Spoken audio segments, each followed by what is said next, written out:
करते हैं, ये दो डेफिनेशन अपनी हो गई। अब बात करते हैं अपन थर्ड डेफिनेशन प्रतिबाधा की। तो थर्ड डेफिनेशन क्या है अपनी? प्रतिबाधा। ये प्रतिबाधा क्या होती है? प्रतिबाधा यानी इंग्लिश में बोलते हैं इसे इम्पीडेंस। ये तो क्या होती है प्रतिबाधा? प्रतिबाधा यानी नाम से ही पता लग रहा है कि बाधा डालना। तो बाधा कहाँ डालेगा वो? कहाँ पर बाधा डालेगा? इलेक्ट्रॉनिक सर्किट है, ऐसे तो है नहीं कि अपन चलते हुए आपको गिरा देगा, ऐसा तो नहीं करेगा। तो ये प्रतिबाधा कहाँ डालेगा? जो इलेक्ट्रॉनिक्स की बात हो रही है, तो जो सर्किट है, सर्किट में बाधा डालने का मीनिंग है कि जो करंट प्रवाहित हो रही है उस करंट को क्या करेगा? रोकने की ट्राई करेगा। तो वही अपनी क्या कहलाएगी? प्रतिबाधा। यानी अपन कह सकते हैं कि आवेश के प्रवाह में उत्पन्न बाधा, यानी आवेश का प्रवाह क्या कहलाता है? करंट या धारा कहलाती है। उसके वो रोकने का जो कार्य करेगा वो क्या करेगा? प्रतिबाधा। तो अपन कह सकते हैं कि आवेश के प्रवाह में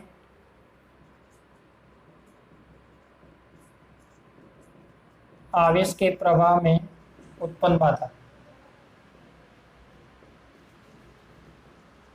आवेश के प्रवाह में उत्पन्न बाधा को क्या कहते हैं? प्रतिबाधा कहते हैं। यदि बात करते हैं अपन, ऐसा भी लिख सकते हैं इसको कि धारा प्रवाह में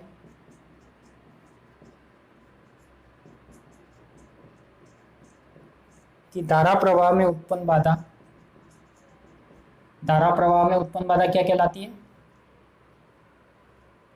प्रतिबाधा कहलाती है।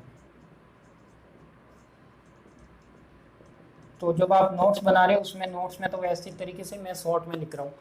तो प्रतिबाधा क्या कहलाएगी? आवेश के प्रवाह में उत्पन्न बाधा या धारा प्रवाह में जो उत्पन्न बाधा होती है वही क्या कहलाती है? अपनी प्रतिबाधा कहलाती है। अब प्रतिबाधा भी आपके पास दो तरह की होती है, उसको भी मैं दो पार्ट में डिवाइड कर लेता हूँ। एक तो रैखिक,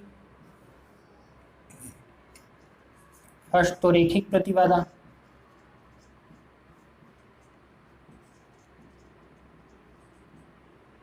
दूसरी होगी अपने पास अरैखिक प्रतिबाधा।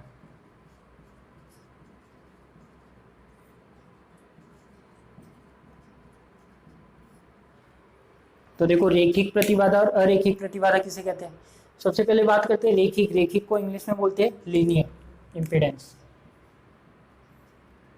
और ये क्या होगा? Non linear impedance. तो जब रैखिक की बात करते हैं यानी लीनियर की बात करते हैं, तो लीनियर में क्या होगा अपने पास? रैखिक प्रतिबाधा। रैखिक प्रतिबाधा का मीनिंग है कि रैखिक से आप क्या समझते हो? मैं यहाँ पे कह देता हूँ कि रैखिक प्रतिबाधा नहीं, जहां पर ओम के नियम का पालन नहीं हो, ओम के नियम का पालन होता है। यानी ओम का नियम क्या कहता है?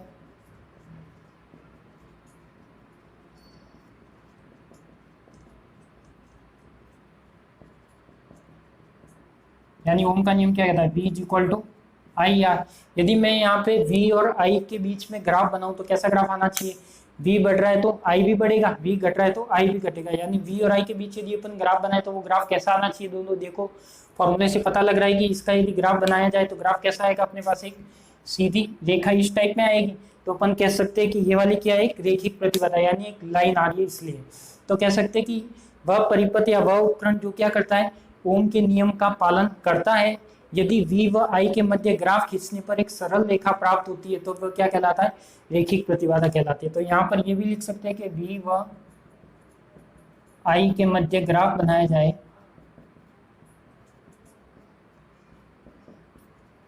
बनाने पर सरल रेखा प्राप्त होती है।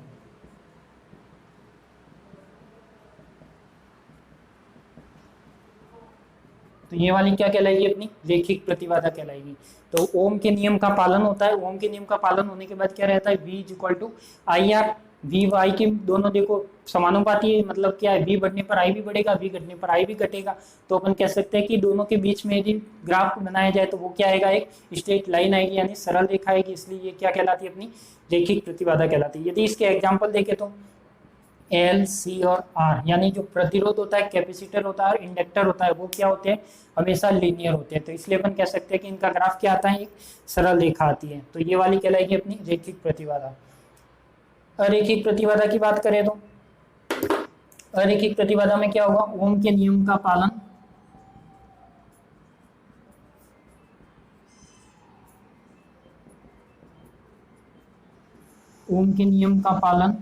नहीं होता। जब ओम के नियम का पालन नहीं होता मतलब V और I के बीच में यदि ग्राफ बनाया जाए तो क्या सरल रेखा आएगी? क्या नहीं आएगी। जब ओम के नियम का पालन ही नहीं कर रहा तो सरल रेखा क्यों देगा वो? तो अपन कह सकते हैं कि V व I के मध्य ग्राफ बनाने पर ग्राफ बनाने पर सरल रेखा नहीं आती,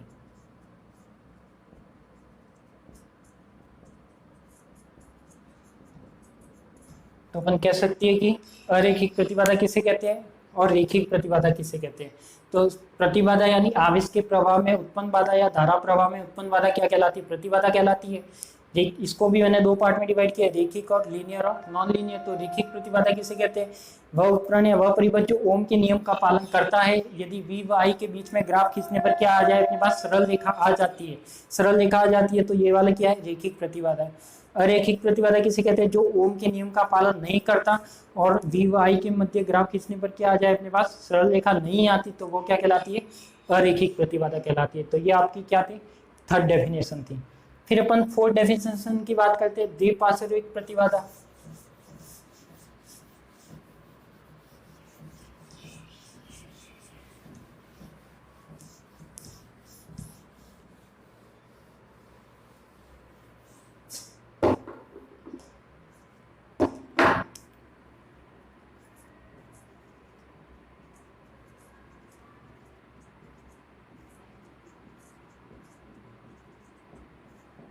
द्विपार्श्विक प्रतिबाधा यानी बाइलेटरल इम्पीडेंस बोलते हैं इंग्लिश में।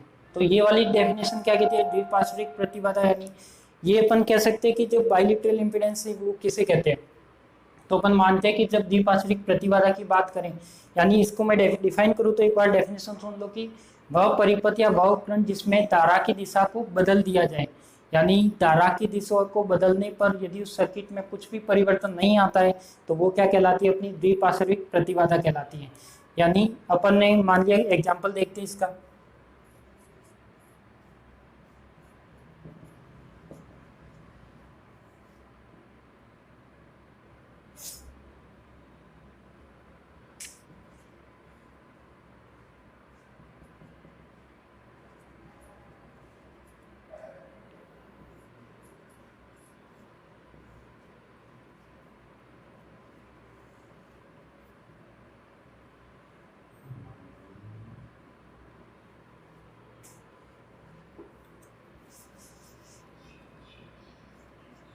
अपन ने क्या किया, दो डायग्राम बना दिए। तो इसमें क्या किया, करंट की डायरेक्शन ऑपोजिट कर दी। यानी यहाँ पे तो देखो करंट कितना जा रहा था, यहाँ भी I इज इक्वल टू कितना है, 2 एम्पियर, R निकालना है अपन को। यहाँ भी कितना है, I is equal to 2 ampere, R निकालना है। यहाँ पे करंट की डायरेक्शन की बात करें तो करंट की डायरेक्शन कैसी थी, प्लस टू माइनस, यानी इस डायरेक्शन में थी। यहाँ पे बात करें तो करंट की डायरेक्शन कैसी है, प्लस टू माइनस, यानी इस डायरेक्शन में। दोनों में डिफरेंस आएगा क्या कुछ, यदि R की वैल्यू निकालते हैं दोनों में, कैसे, ओम के नियम से। ओम का नियम क्या कहता है, V is equal to IR। तो V हो जाएगा अपने पास 10 वोल्ट, I कितना है 2, और R, तो R इज इक्वल टू कितना होगा 5 ओम। ऐसे ही सेम इसमें निकालते तो V is equal to IR, V कितना है 10, ये 2R, तो R इज इक्वल टू कितना हो जाएगा 5 ओम। देखो तो अपन ने क्या किया, इसमें दोनों में सर्किट में डिफरेंस है। क्या डिफरेंस है, करंट की डायरेक्शन का, यानी इसमें डायरेक्शन कैसी, क्लॉकवाइज है, इसमें कैसी है, एंटी क्लॉकवाइज। यानी बैटरी को मैंने क्या किया था, ऑपोजिट किया था। ऑपोजिट करने पर करंट की डायरेक्शन कैसी हो गई थी, उल्टी दिशा में। तो अपन कह सकते हैं कि यदि करंट की दिशा, यानी किसी भी उपकरण या किसी भी परिपथ में धारा प्रवाह की दिशा को बदल दिया जाए या उल्टा कर दिया जाए तो परिपथ में कोई भी परिवर्तन नहीं आता या किसी के मान में कोई परिवर्तन नहीं आता, तो वह क्या कहलाती है, द्विपार्श्विक प्रतिबाधा, बाइलेटरल इम्पीडेंस कहलाता है। तो ये वाला द्विपार्श्विक प्रतिबाधा होती है। तो प्रतिबाधा ही क्या है अपने पास, एक प्रतिबाधा और द्विपार्श्विक प्रतिबाधा है।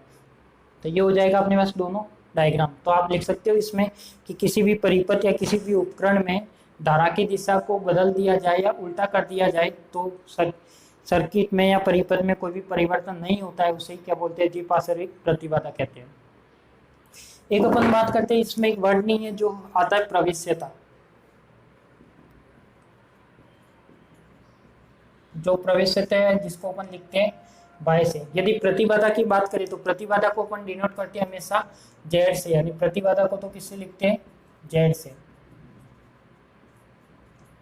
तो प्रतिबाधा और प्रवेश्यता में एक डिफरेंस आता है, यानी ये जो प्रतिबाधा का ऑपोजिट होता है वो क्या होता है, प्रवेश्यता होता है। तो अपन कह सकते हैं कि जेड इज इक्वल टू क्या होता है, 1/y। ये रिलेशन कहीं साइड में लिख लेना कि प्रवेश्यता किसे कहते हैं, तो जेड इज इक्वल टू क्या होता है, 1/y। जैसे अपना प्रतिरोध लग रहा है, कुंडली लगाते हैं, वैसे ही अपन क्या लगाते हैं, प्रवेश्यता भी एक टर्म आती है y, तो ये भी क्या करता है, इम्पीडेंस का ही काम करता है। तो ये क्या है, इम्पीडेंस का जस्ट ऑपोजिट है, यानी 1/y होगा, वही क्या होगा अपना z होगा। तो ये कहलाती है अपनी प्रवेश्यता, जिसे अटेम्पडेंस भी बोलते हैं प्रवेश्यता को। तो ये वाली चीज भी एक दिमाग में रखना कि यदि जहाँ पे मान लिया कि अपने पास कोई मात्रक है, रजिस्टर है, रेजिस्टेंस का मात्रक यदि ओम दे रखा है तो वो क्या है, इम्पीडेंस है। यदि ओम यूनिवर्स दे रखा है तो वो क्या है, वाई है। तो ओम होने पर तो वो क्या है, प्रतिबाधा है। ओम यूनिवर्स होने पर क्या है, प्रविष्यता है। यदि मैं मात्रक की बात करूँ तो मान लिया कि यहाँ पे तो ओम है, तो प्रतिबाधा है, और ओम यूनिवर्स है तो क्या है, क्योंकि ये क्या इसका उल्टा है, तो ओम यूनिवर्स क्या हो जाएगा, इसका उल्टा हो जाएगा। तो ये अपनी दोनों डेफिनेशन हो गई, द्विपार्श्विक प्रतिबाधा और प्रतिबाधा। प्रतिबाधा को मैंने दो पार्ट में डिवाइड किया और द्विपार्श्विक प्रतिबाधा को किया। आगे आता है अपना नेक्स्ट, इसका स्क्रीनशॉट ले लो।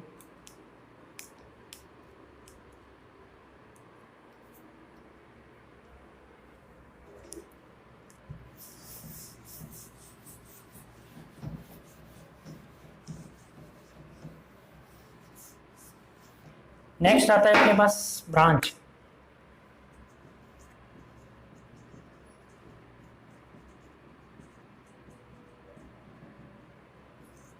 नेक्स्ट क्या आती है अपने पास, ब्रांच या शाखा। शाखा किसे कहते हैं, जब अपन शाखा की बात करते हैं तो मान लिया कि मैं एक डायग्राम बना देता हूँ।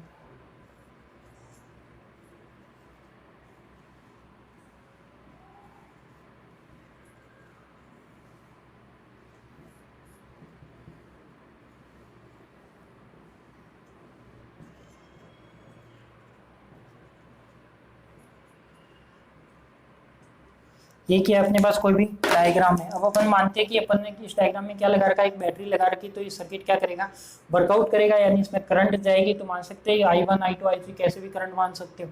तो अपन बात करते हैं कि शाखा की, तो शाखा किसे कहते हैं, यानी मैं नाम दे देता हूँ ABCDEFG और H।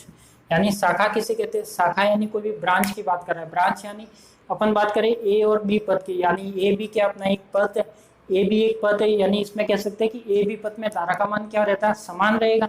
यानी चाहे ए बी पद में आप कहीं भी बात करो तो ए बी पद में क्या रहेगा, धारा का मान समान रहेगा। उसके लिए चाहे आप वोल्टेज लिखोगे तो वो क्या रहेगा, एक ही वोल्टेज आएगा। तो अपन कह सकते हैं कि वह पद या वह किसी भी परिपथ में वह पद जिसमें धारा का मान क्या रहता है, नियत रहता है या समान रहता है, वही क्या कहलाती है, अपनी शाखा कहलाती है। मतलब धारा का मान नियत रहना, यानी अपन लिख सकते हैं कि परिपथ में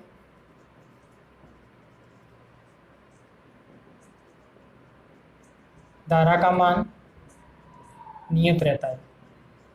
परिपथ में नहीं, पथ में,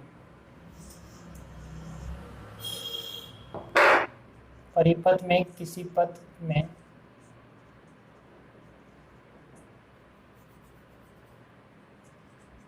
धारा का मान नियत रहता है।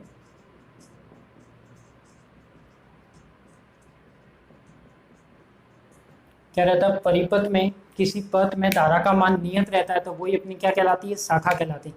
तो अपन बात करते हैं यहाँ पे शाखा कौन कौन सी है अपने पास। ए बी एक शाखा है, बी सी एक शाखा है, सी डी एक शाखा है, बी जी एक शाखा है, ऐसे ही सी एफ भी क्या है, एक ब्रांच है। यानी अपन कह सकते हैं कि एक ही सर्किट है, इसमें इतनी सारी डायग्राम है, क्योंकि इसमें धारा का मान समान होगा, इसमें धारा का मान समान होगा, इसमें समान होगा, इसमें समान होगा, इसमें समान होगा। तो अपन कह सकते हैं कि ये वाले क्या है, पांचों ब्रांच है। तो अपन कह सकते हैं कि किसी भी सर्किट या किसी भी परिपथ में या किसी भी पथ में धारा का मान यदि नियत या समान रहता है तो वो क्या कहलाती है, अपनी ब्रांच कहलाती है। अब अपन बात करते हैं किसी भी लूप की। 6 डेफिनेशन है अपना लूप, जिसे बोलते हैं पास भी बोलते हैं, लूप या मैश। तो ये क्या होगा अपने पास, पास या लूप की बात करें तो अब इसमें होता है कि अपने पास कोई भी बंद परिपथ होना चाहिए। मान लिया कि ये वाला कोई भी बंद परिपथ तो है, पर इसमें आप लूप कैसे बनाओगे। लूप यानी मैं मान सकता हूँ कि किसी भी परिपथ में एक पॉइंट से चलकर उसी पॉइंट पर आना क्या कहलाता है, अपना लूप कहलाता है। यदि मैं इस डायग्राम में लूप बनाऊं तो लूप कैसे बना सकता हूँ, ये वाला फर्स्ट लूप बना सकता हूँ, A B ji H A, यानी फर्स्ट लूप क्या हो जाएगा, ए बी जी एच और ए। ऐसे ही दूसरा लूप बना सकता हूँ, B C F G B. ऐसे ही तीसरा लूप बना सकता हूँ, C D E F C. ऐसे ही अगर बड़ा लूप बनाए तो ये भी बना सकता हूँ, ए सी एफ एच ए। ऐसे ही बना सकता हूँ मैं, ए डी ई एच और ए। तो बहुत सारे लूप बन सकते हैं, ये भी बन सकता है, ये भी बन सकता है। तो लूप जितने भी आप बना सकते हो। लूप क्यों बनाते हैं अपन? इसको सॉल्व, किसी भी सर्किट को सॉल्व करने के लिए लूप कंसीडर करते हैं। जो किरचॉफ का सेकंड नियम भी यही बोलता है कि इसमें किसी भी लूप में अपन क्या लिखते हैं, वोल्टेज का बीजीय योग लिखते हैं। तो यहाँ पे वही होगा, यहाँ लूप क्यों बनाते हैं, सर्किट को सॉल्व करने के लिए बनाते हैं। तो ये हो जाएगा फर्स्ट सेकंड थर्ड। तो कितने लूप बन सकते हैं देखो, फर्स्ट लूप तो ये वाला बन सकता है, सेकंड ये वाला बन सकता है, थर्ड ये वाला बन सकता है, फोर्थ लूप ये वाला बन सकता है, फाइव लूप ये वाला बन सकता है, सिक्स लूप पूरा एक सर्किट बन सकता है। तो इस तरह से बहुत सारे लूप बन सकते हैं। तो किसी भी परिपथ में वह बंद सर्किट में होता है, यानी ये वाला क्या अपना एक बंद परिपथ है, एक लूप है, वो कैसा क्लोज है, तो वही क्या कहलाएगा, अपना लूप कहलाएगा। नेक्स्ट बात करते हैं अपन संधि बिंदु की।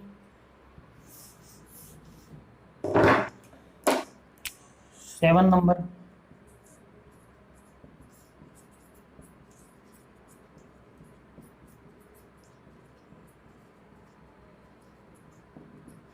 संधि बिंदु यानी नोड पॉइंट। तो नोड पॉइंट किसे कहते हैं?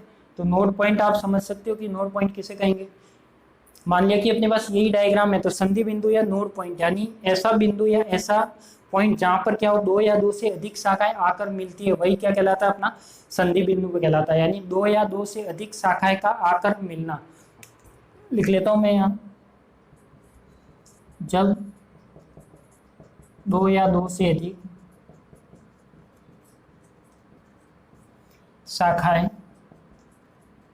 एक बिंदु पर मिलती है,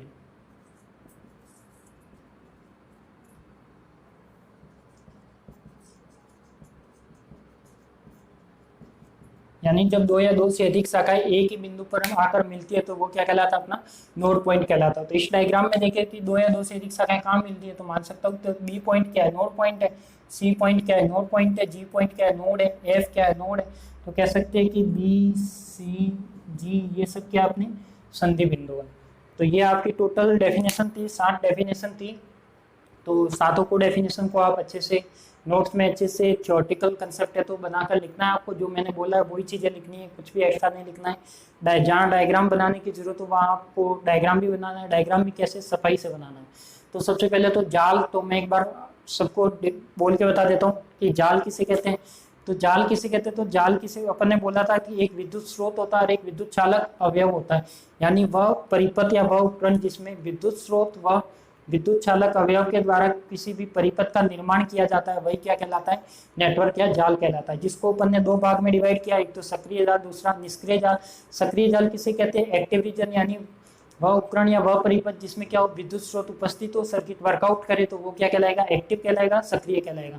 निष्क्रिय की बात करें तो वो निष्क्रिय में क्या होगा, वह विद्युत स्रोत या वह परिपथ या वह उपकरण जिसमें विद्युत स्रोत उपस्थित न होगा क्या कहलाएगा, निष्क्रिय जाल कहलाएगा। फिर आता है विद्युत स्रोत। तो विद्युत स्रोत मतलब किसी भी सर्किट को अपन क्या करें, इलेक्ट्रिक एनर्जी दे, यानी किसी भी परिपथ या किसी भी उपकरण को बैटरी या सेल के द्वारा विद्युत ऊर्जा प्रदान की जाती है, तो वो क्या कहलाता है, अपना विद्युत स्रोत कहलाता है। तो विद्युत स्रोत को अपन ने कितने भाग में डिवाइड किया, धारा स्रोत और वोल्टा स्रोत। धारा स्रोत में क्या होता है, आंतरिक प्रतिरोध लोड प्रतिरोध के साथ किस क्रम में लगा होता है, समांतर क्रम में, तो वो होगा धारा स्रोत। यदि श्रेणी क्रम में लगाए, आंतरिक प्रतिरोध लोड प्रतिरोध के साथ श्रेणी क्रम में लगाए, तो वो क्या होगा, वोल्टा स्रोत।